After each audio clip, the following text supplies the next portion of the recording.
What's going on, guys? This is your boy Mag Dog TV coming back with another one. With the first round of the NFL draft coming to an end on yesterday, primetime Deion Sanders and Shedeur Sanders both had to sit and wait and watch the Pittsburgh Steelers along with the New York Giants pass up on Shedeur Sanders. Both of those teams just spoke out about that decision. We're going to talk about that in this video, so let's get to it. Every other city I go, from Colorado to the Bayou I go. Y'all know the motto, get a info I know. My people know it's Mad Dog TV, let's go. To every other city I go.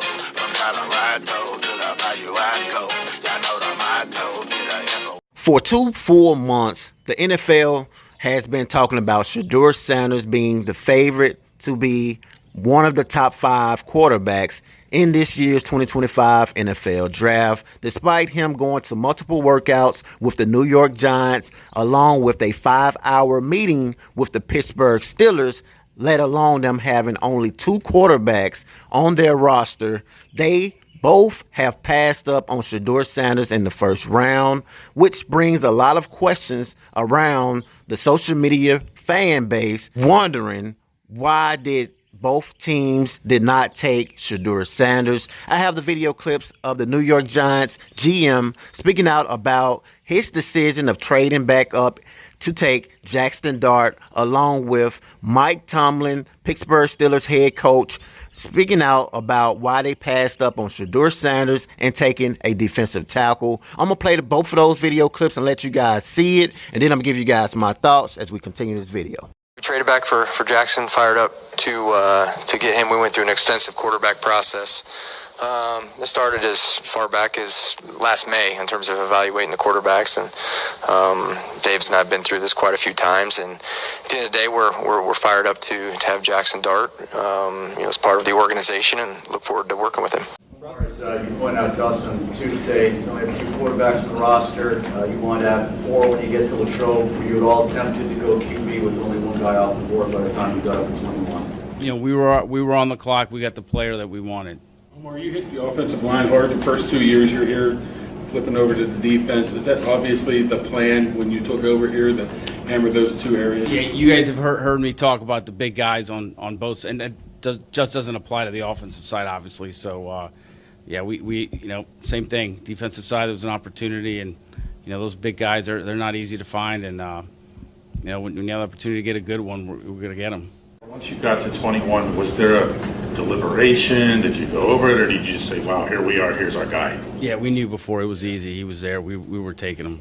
Absolutely insane to hear the Pittsburgh Steelers, a franchise that is known to winning, a head coach in Mike Tomlin that has never missed the playoffs, speak about passing up on the quarterback. We all know the quarterback is the highest paid position in the NFL and the most important position in football. So for them to have an excuse of why they passed up on Shedeur Sanders is definitely head scratching to me, considering the quarterback list that they have on their roster as of right now. Skylar Thompson and Mason Rudolph are currently the quarterbacks for the Pittsburgh Steelers, and neither one of those quarterbacks will win a Super Bowl, let alone get to a playoffs for the 2025 football season. Now, the New York Giants, I can kind of understand, although they did have multiple workouts and meetings with Shedeur Sanders, and they took Jackson Dart. And I mean, you can say the same about their meetings and workouts with Jackson Dart. So, I mean, and then they also have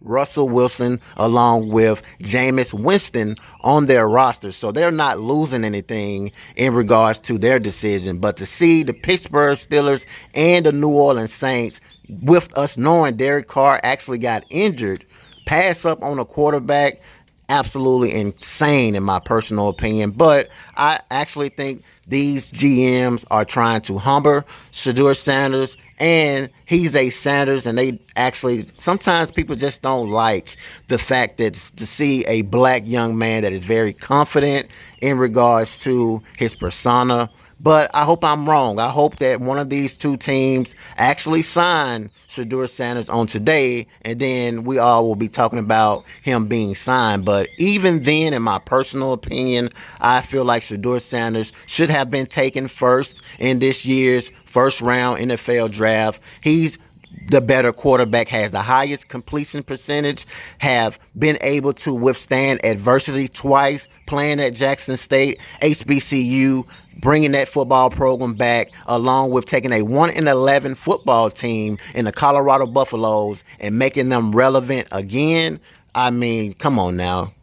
That's just my personal opinion. You guys can get down in the comments and let me know, how do you guys feel about the 2025 NFL Draft? What are your thoughts? I even saw Skip Bayless hoping that he lands to the Dallas Cowboys, and you guys know if that happens, then we back in play in regards to primetime Deion Sanders having the opportunity to actually potentially coach the Dallas Cowboys. So there's a lot that can take place on day 2, in my personal opinion. Hit that like button, subscribe to the channel, turn on the post notification bell. That way every time I upload a new video, you guys will see it. Until next time, peace.